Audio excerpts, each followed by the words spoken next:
Hello everyone, this is Savita Chauhan. Welcome to sunshine classes. इस video में student हम discuss करेंगे class 9th civics chapter first, what is democracy, why democracy. जो हमारा topic था, जो हमने मेरिट्स पढ़े थे, यानी डेमोक्रेसी के जो मेरिट्स थे, फेवर पॉइंट्स थे, वो हम देखेंगे। आर्गुमेंट्स जो भी, उसको डिफरेंट डिफरेंट जो फोर में एक्सप्लेन करेंगे। जैसे कि फर्स्ट में बोला है democracy improve the quality of decision making. Democracy का फेवर पॉइंट है फर्स्ट, जो कि आपकी बुक में भी दिया हुआ है। तो इसका क्वेश्चन आपसे कैसे पूछा जा सकता है, how does democracy improve the quality of decision making. यानी कि भी किस तरीके से डेमोक्रेसी में एक क्वालिटी मेकिंग डिसीजन बन सकता है, हो सकता है, कैसे क्वालिटी मेकिंग डिसीजन निकलता है। तो democracy improve the quality of decision making in the following veg, इस तरीके से हम लिख सकते हैं। और उसके बाद हम पॉइंट लिखेंगे। Democracy is based on consultation and discussion. Democracy का मतलब ही है कि वहाँ पे बहुत सारा कंसल्टेशन और डिस्कशन होता है। And democracy decision making always involves many person discussion and meetings. अगर वहाँ पे कोई डिसीजन लिया जा रहा है तो सीधी सी बात है, बहुत सारे पर्सन होंगे, member of parliament, member of legislative councils, and discussions करेंगे, मीटिंग्स करेंगे। ऐसा नहीं है कि एक पर्सन ही है, जैसे डिक्टेटर और मोनार्की में होता है कि एक पर्सन क्या कर लेता है, डिसीजन ले लेता है, क्योंकि वो गलत है। क्योंकि एक पर्सन की लिमिट होती है, किसी भी पॉलिसीज़ को, प्लान को, विज़न करने का तरीका उसका एक पर्सन का होता है, और हर इंसान की एक लिमिटेशन होती है। बट जब मैनी पीपल्स किसी एक इशू के बारे में सोचेंगे, प्लान के बारे में सोचेंगे, तो वो अपनी अपनी ओपिनियन देंगे, उसके नेगेटिव और जो पॉजिटिव पॉइंट्स हैं दोनों बताएंगे। तो उससे निकल के जो चीज़ आएगी वो बेस्ट ही होगी। एग्जाम्पल लेते हैं, जैसे कि आप एज अ स्टूडेंट हैं और कोई कोर्स करना चाहते हैं, तो आप क्या बताएंगे, अपने पेरेंट्स को बोलते हैं कि हम ये कोर्स करना चाहते हैं, और बहुत हैप्पी होते हैं। लेकिन जब आपके पेरेंट्स या अपने फ्रेंड से आप उस चीज़ को डिस्कस करते हैं, तो एज अ योर क्वालिटी वो आपको बताते हैं उसके कितने पॉजिटिव और उसके नेगेटिव पॉइंट हैं। तब जाके आप उसको समझ पाते हैं, हाँ हमें ये करना चाहिए या नहीं करना चाहिए। तो जब आप डिस्कशन करते हैं अपनी फैमिली से, फ्रेंड से, तो आपने उसको क्या हुआ, आपको एक क्वालिटी मेकिंग डिसीजन मिला। यानी आपको पता चल गया कि हाँ मुझे वो करना चाहिए था या नहीं। तो इसे कहा जाता है, यानी कंसल्टेशन करने से, डिस्कशन करने से या मीटिंग करने से, बहुत सारे पर्सन जब डिस्कस करते हैं तो वो डिसीजन क्वालिटी मेकिंग होता है। और वो हेल्पफुल होता है, क्योंकि उस टॉपिक से रिलेटेड नेगेटिव और पॉजिटिव पॉइंट आपके माइंड में सेट हो जाते हैं। फिर आप अच्छी तरीके से डिसीजन ले सकते हैं कि हमें क्या करना चाहिए और क्या नहीं करना चाहिए। इसी तरीके से डेमोक्रेसी में भी a number of people put their head together, यानी बहुत सारे लोग एक ही प्लान में इन्वॉल्व होते हैं, and able two point out possible mistakes, और जितना पॉसिबल होता है उसके नेगेटिव पॉइंट्स को बाहर निकालते हैं कि अगर ये प्लान बनाएंगे तो उसके ये इफ़ेक्ट पड़ सकते हैं। और इससे क्या होता है, उन्हें पता चल जाता है कि डिसीजन के अंदर जो भी मिस्टेक्स हैं उसको पॉइंट आउट करना, तो फिर उसके बाद कोई डिसीजन लेना। तो सीधी सी बात है, वो क्वालिटी मेकिंग डिसीजन निकलेगा। दिस प्रोसीजर टेक टाइम, हम मानते हैं लॉन्ग टाइम लग जाता है डिसीजन। अच्छा डिसीजन भी अगर हमें लेना है किसी अच्छे काम के लिए, तो वो इतना आसान नहीं होता, क्योंकि हमें बहुत से लोगों से डिस्कस करके, बहुत सारे डिपार्टमेंट से, उसके बाद वो एक डिसीजन। एडवांटेज ये है कि जो taking time over important decision, यानी टाइम लगा बट एक इम्पॉर्टेंट डिसीजन बना, और it prevent one from taking rush and irresponsible decision, और एक गलत डिसीजन लेने से हम बच जाते हैं। क्योंकि अगर हम एक सिंगल पर्सन डिसीजन लेगा तो उससे क्या हो सकता है, मिस्टेक होने के चांस ज़्यादा होते हैं कि हाँ वो गलती हो सकता है, क्योंकि वो उसकी सोच तो लिमिटेड की है, वो तो सिर्फ एक ही चीज़ सोच रहा है ना। यानी एक पर्सन तो सिर्फ उसको एक ही चीज़ दिखाई दे रही है, अगर उसको ज़्यादा प्रॉफिट फ़ायदा दिख रहा है तो फ़ायदा ही देखेगा, भाई हाँ इससे तो फ़ायदा है, वो नेगेटिव चीज़ नहीं देख पाएगा। तो इसीलिए हम कह सकते हैं कि डेमोक्रेसी में डिसीजन मेकिंग क्वालिटी वो क्या होती है, बेस्ट होती है। तो ऐसा अगर ये सेपरेट क्वेश्चन आता है तो आप उसको ऐसे एक्सप्लेन कर सकते हैं। और अगर आपसे डेमोक्रेसी के फेवर पॉइंट पूछे हैं, तो मेरिट पूछी हैं, तो उसमें आप इसको लिख सकते हैं, democracy improve the quality of decision making, simple. उसके बाद ऐसे ही नेक्स्ट फेवर डेमोक्रेसी का जो आपकी बुक में दिया है एज ए क्वेश्चन भी पूछा जा सकता है, और अगर आपसे पूछा है कि फेवर बताओ डेमोक्रेसी का, तो एज ए सिंपल आप उसको सिर्फ एज अ हेडिंग ये लिख देना कि democracy provide a method to deal with differences and conflicts, क्योंकि डेमोक्रेसी के अंदर बहुत ज़्यादा डिफरेंसेस यानी जो डाइवर्सिटी पाई जाती है, और जो उस बेस पे अगर कोई कॉन्फ्लिक्ट्स होता है तो उसको बहुत जल्दी रिजॉल्व किया जा सकता है। बट डिक्टेटरशिप में ऐसा नहीं है। एक्सप्लेन करो इसको, अगर एक क्वेश्चन आता है तो एक्सप्लेन करना है फिर। यानी जैसे कि अगर आप जानते हैं कि एक सोसाइटी होती है, उसमें बहुत सारे लोग रहते हैं, उनकी अलग डिफरेंट ओपिनियन होती है और उनका अलग इंटरेस्ट होता है, तो आप सेम काइंड ऑफ पीपल तो नहीं कह सकते कि सबका एक सेम इंटरेस्ट होता है और सेम काइंड ऑफ पीपल रहते हैं एक कंट्री में, नॉट पॉसिबल। जैसे कि अगर डिफरेंट पीपल्स हैं यानी डाइवर्सिटी पाई जाती है, तो किस बेस पे पाई जाती है? रीज़न, यानी अलग अलग एरिया के बेस पे अलग अलग रीज़न होते हैं। और हम कह सकते हैं स्पीक डिफरेंट लैंग्वेज, सबकी लैंग्वेज अलग है। लाइक आप अपनी कंट्री में देखेंगे 28 स्टेट्स हैं, तो वहाँ पे भी आपको अलग अलग लैंग्वेजेस देखेंगे जहाँ पे प्रेफरेंस की जाती है। प्रैक्टिस डिफरेंट रिलीजन, सबके अपने अपने धर्म होते हैं जिसके आधार पे वो उस चीज़ को मानते हैं, उनकी उपलास्ट होती है। तो इतनी ज़्यादा डाइवर्सिटी होना और उसको अकोमोडेट करना यानी डाइवर्सिटी को एक साथ लेके चलना, तो डेमोक्रेसी में ही हो सकता है, क्योंकि डेमोक्रेसी में different group can be leave with one another, वो एक साथ रहते हैं और बहुत शांति से रहते हैं। लाइक इंडिया हम सबसे बड़ा एग्जाम्पल इसको मान सकते हैं, क्योंकि एक डेमोक्रेसी के अंदर क्या होता, नॉन डेमोक्रेसी में क्या हो सकता है कि एक ग्रुप का दूसरे ग्रुप से क्लैशेज हो सकता है। अगर हम एक ग्रुप को ज़्यादा प्रीफ्रेंस देंगे, ज़्यादा इंपॉर्टेंस देंगे, तो सीधी सी बात है वहाँ क्लैशेज होंगे ही होंगे। तो डिक्टेटरशिप में ऐसी प्रॉब्लम आपको देखने को मिल सकती है, मोनार्की में देखने को मिल सकती है। बट डेमोक्रेसी में अकोमोडेट किया जाता है डाइवर्सिटी को। तो ये एक्सप्लेन करने को आए तो आप एक्सप्लेन लिख दो, और फेवर लिखने के लिए आए तो बस जस्ट हेडिंग लिख दो, democracy provides a method to deal with differences and conflicts. इसी तरीके से नेक्स्ट थर्ड जो अगर आपसे पूछा जाए तो लिख देना, democracy enhance the dignity of the citizen. Citizen की डिग्निटी को एनहेंस करता है। क्यों? क्योंकि जो भी राइट्स दिए गए हैं, फंडामेंटल राइट्स, वो उनको रिस्पेक्ट की जाती है डेमोक्रेसी में, वो राइट्स दिए जाते हैं। लाइक इक्वलिटी की बात करें तो वोट में बात करें, यानी वोट डालने का अधिकार सबको ही है। ये नहीं देखा जाता कि आप किस कास्ट के हैं, किस जेंडर के हैं, आप रिच हैं, आप पुअर हैं, एजुकेटेड हैं या नहीं हैं। तो ये सारे इम्पोर्टेंट्स एक सिटीज़न की डिग्निटी को बढ़ा देते हैं, और वो डेमोक्रेसी में ही पॉसिबल है। अब अगर आपसे क्वेश्चन पूछा जा सकता है तो इसी के बेस पे आप एक्सप्लेन कर दो, how does democracy enhance the dignity of the citizen.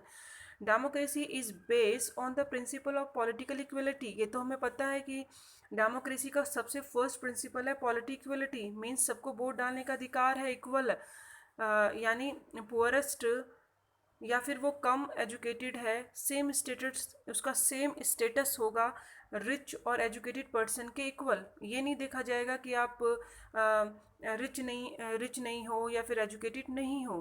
People are not the subject of a ruler, यानी आप यहाँ पे अगर देखेंगे डेमोक्रेसी के अंदर, आप जो लोग हैं वो रूलर के लिए सब्जेक्टेड नहीं है। दैट मीन्स वो खुद ही रूलर्स हैं, यानी अपने बिहाफ में जो जनता है डेमोक्रेसी के अंदर अपने रिप्रेजेंटेटिव को सिलेक्ट करती है, जिसे वो पसंद करेगी, जिसमें उसका इंटरेस्ट है, वो उसको वोट देगी।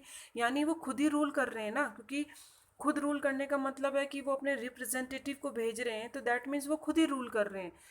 Even when they make mistake, अगर उनसे कोई मिस्टेक हो भी जाती है तो वो क्या करते हैं, उसको रिस्पॉन्सिबल है उस मिस्टेक के लिए और उसको करेक्ट किया जा सकता है। Even they make mistake, they are responsible for their own mistake, और वो अपनी गलती के लिए खुद जिम्मेदार है। अगर आज उन्होंने किसी लीडर को उन्होंने चुन लिया और वो लीडर सही से काम नहीं करता है, रॉन्ग प्लान्स बना रहा है या फेवर में काम नहीं कर रहा है जनता के, तो वो उनकी मिस्टेक है, तो वो खुद जिम्मेदार है, क्योंकि भाई जनता ने चुना है ना उस गवर्नमेंट को।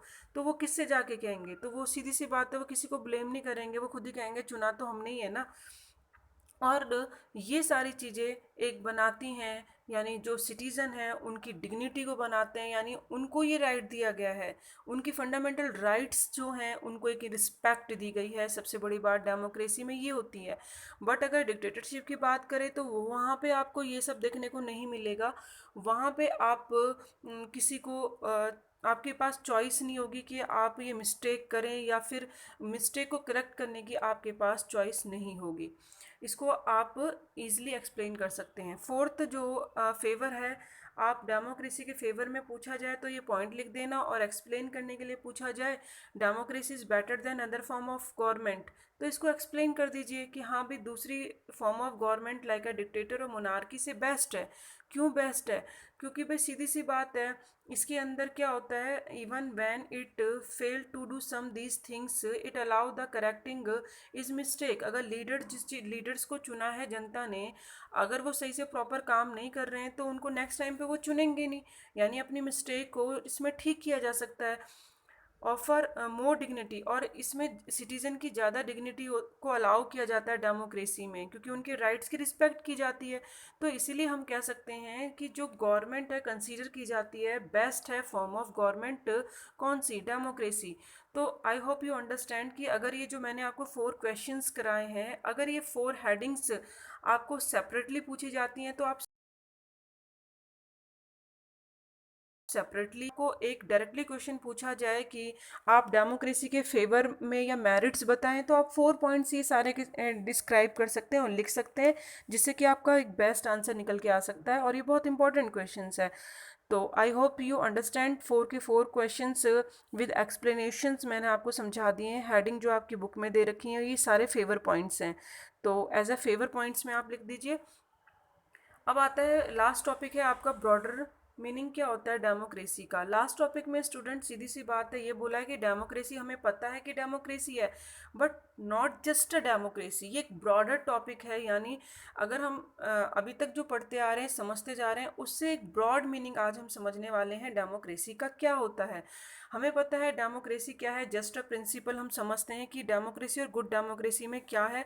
तो डेमोक्रेसी मीन्स ठीक है जस्ट अ प्रिंसिपल, लेकिन गुड डेमोक्रेसी मीन्स क्या होता है, दैट मीन्स कि जहाँ पे आप क्या कर रहे हो कि एक इफेक्टिवली आप उसको अडेप्ट कर रहे हैं, प्रिंसिपल को अच्छी तरीके से काम कर रहे हैं, तो वो गुड डेमोक्रेसी हो गई।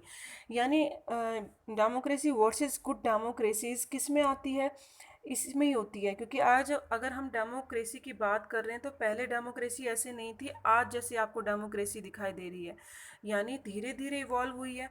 यानी उसके अंदर चेंजेस आए हैं डेमोक्रेसी में। कैसे चेंजेस आए हैं? यानी रिप्रेजेंटेटिव डेमोक्रेसी हमें देखने को मिल रही है, यानी रिप्रेजेंटेटिव। सिंपल सा आंसर है, अगर आप इसको सिंपल लैंग्वेज में याद करें कि broader meaning of democracy means क्या है, इवॉल्विंग ऑफ डेमोक्रेसी, रिप्रेजेंटेटिव या रिप्रेजेंटेबल डेमोक्रेसी। यानी आप डेमोक्रेसी को देखेंगे जिस तरीके से इवॉल्व हुआ है धीरे धीरे, उसकी वजह से जो रिप्रेजेंटेबल डेमोक्रेसी हमें मिली है एज ए रिजल्ट, तो वही एक ब्रॉडर मीनिंग हो गया है। ब्रॉडर मीनिंग कैसे हुआ है कि आप देखेंगे डेमोक्रेसी फॉर्म ऑफ गवर्नमेंट है जिसमें रिप्रेजेंटेटिव इकट्ठा होते हैं, डिसीजन लेते हैं, और इलेक्शन होते हैं उसमें चुना जाता है। जो वहाँ के सिटीजन होते हैं वो अलाउ करते हैं, और जो नेटिव पीपल्स होते हैं पार्टिसिपेट भी ले सकते हैं इलेक्शन में, वो खुद एज अ कॉन्टेक्स्ट कर सकते हैं इलेक्शन में, और रिप्रेजेंटेटिव के बेस पे ही फॉर्म ऑफ गवर्नमेंट बनती है। यानी डिसीजन आप देखेंगे कि यहाँ पे क्वेश्चन होता है कि वाई रिप्रेजेंटेटिव, हमें रिप्रेजेंटेटिव की ज़रूरत क्यों है? इसीलिए ज़रूरत है स्टूडेंट, क्योंकि लोग खुद तो जा नहीं सकते हैं, इतने ज़्यादा पॉपुलेशन, आप खुद सोचो कैसे एक साथ बैठ के मीटिंग करेगी या डिसीज़न लेगी। और सेकेंडली अगर हम देखें इम्पॉसिबल है डिसीज़न मेकिंग करना ये इस तरीके से। और अगर देखें तो लोगों के पास टाइम नहीं है, अगर टाइम नहीं है वो अपना ही काम कर लें बहुत बड़ी बात है, क्योंकि उसमें बिजी रहते हैं कॉमन मैन। तो दूसरा उनके पास डिज़ायर नहीं है, इच्छा नहीं है, तो अपना अपना सोचने की कुछ लोग सोचते हैं कि पहले अपना तो कर लें, और स्किल्स नहीं है थर्ड। यानी आपको पता ही नहीं है कि किस तरीके से वर्क किया जाता है, कैसे डिसीजन लिया जाता है, तो आप कैसे कर सकते हो? तो जनता खुद तो जाके रूल कर नहीं सकती है, तो अपने बिहाफ पे अपने रिप्रेजेंटेटिव को भेजती है चुन के, जो कि एक्चुअली में हम मानेंगे तो इन रियल सेंस जनता जो है, जो पीपल्स हैं, वो खुद रूल कर रहे हैं। अगर आज वो उनको पसंद नहीं करते, यानी लीडर सही से काम नहीं कर रहे हैं, तो उनको नेक्स्ट टाइम पे चुनेंगे नहीं। तो यहाँ पे ये देखने को मिला है कि ब्रॉडर मीनिंग ऑफ डेमोक्रेसी का मतलब सीधा सा है रिप्रेजेंटेबल डेमोक्रेसी, यानी जिसमें रिप्रेजेंटेटिव होते हैं डेमोक्रेसी के। और हमें क्यों ज़रूरत है ये भी मैंने बता दिया। क्वेश्चन बन सकता है कि why representative democracy is necessary. तो आप इजीली लिख सकते हैं क्योंकि लोगों की डिज़ाइन नहीं होती, टाइम नहीं होता, स्किल नहीं होता टेक डिसीजन लेने के लिए। तो अगर यहाँ पे क्वेश्चन बनता है कि हम देखें, हमने डेमोक्रेसी में देखा है कि भाई कहीं ना कहीं प्रॉब्लम तो है, तो no country is perfect democracy. हम एग्री करते हैं कि कोई भी डेमोक्रेसी कंट्री परफेक्ट नहीं है। जो वर्ल्ड वाइड बात करें, कोई भी कंट्री क्यों ना हो, क्योंकि हमने फेवर भी देखा और उसके अगेंस्ट में भी बात करी। फेवर और अगेंस्ट दोनों ही हमने स्टूडेंट पढ़े कि डेमोक्रेसी वाले चैप्टर में, तो हमने दोनों देखा। तो कंक्लूज़न क्या निकला? कंक्लूज़न यही निकला कि हम खुद उसको करेक्ट बना सकते हैं, यानी we the people make it. Last में आप खुद ही देखेंगे वी मेक, यानी हम उसको कर सकते हैं। जो पीपल होते हैं वो उसको क्या कर सकते हैं, डेमोक्रेसी को बेस्ट बना सकते हैं। कैसे बना सकते हैं? यानी जो जिस तरीके से रिप्रेजेंटेटिव होते हैं उनको चूज़ करते वक्त बहुत सावधानी से हमें डिसीज़न लेना चाहिए और वोट डालना चाहिए, और हमें किसी लालच में नहीं आना चाहिए, और उनकी जो पॉलिसीज़ होती हैं जनता को लेके उसको अच्छी तरीके से देखना चाहिए, जब जाके डिसीज़न लेना चाहिए। तो हम खुद उसको करेक्ट कर सकते हैं। कोई भी डेमोक्रेसी खुद में परफेक्ट नहीं है, यानी we the people make it, यानी हम उसको परफेक्ट बना सकते हैं, इफ़ेक्टिवली बना सकते हैं। तो लास्ट में अगर कोई भी आपसे पूछ सकता है तो आप ये कंक्लूज़न, ओवरऑल पूरे चैप्टर में हमने यही देखा कि हमें यही निकला कि लोग रिस्पॉन्सिबल हैं इस चीज़ के लिए। क्योंकि ब्रॉडर मीनिंग में हमने देख लिया कि भी किस तरीके से रिप्रेजेंटेटिव होते हैं जो कि डेमोक्रेसी में वर्क करते हैं। तो रिप्रेजेंटेटिव जो लोगों के रिप्रेजेंटेटिव हैं वही एक ब्रॉडर मीनिंग में आते हैं, और इसको आप इजीली एक्सप्लेन कर सकते हैं, लिख सकते हैं। ठीक है, तो यहाँ से स्टूडेंट हमारा पूरा चैप्टर ख़त्म हो जाता है। हमने उसके टॉपिक वाइज मैंने आपको एक एक क्वेश्चन समझाया है। जो भी आपकी बुक के टॉपिक दे रखे हैं या ब्लैक हेडलाइन दे रखी हैं, जो हेडिंग्स दे रखी हैं, मैंने उसी के बेस पे आपको समझाया है। क्वेश्चंस भी समझा दिए हैं जो फ्रिक्वेंटली आस्क्ड क्वेश्चंस होते हैं, जो आपके एग्ज़ाम में पूछे जा सकते हैं। और आपका टॉपिक भी साथ के साथ फिनिश हो गया है, यानी ओवरऑल पूरा चैप्टर फिनिश हो गया है। और अगर फिर भी आपको डाउट है तो कमेंट सेक्शन में पूछ सकते हैं। Thank you so much, keep watching, keep learning.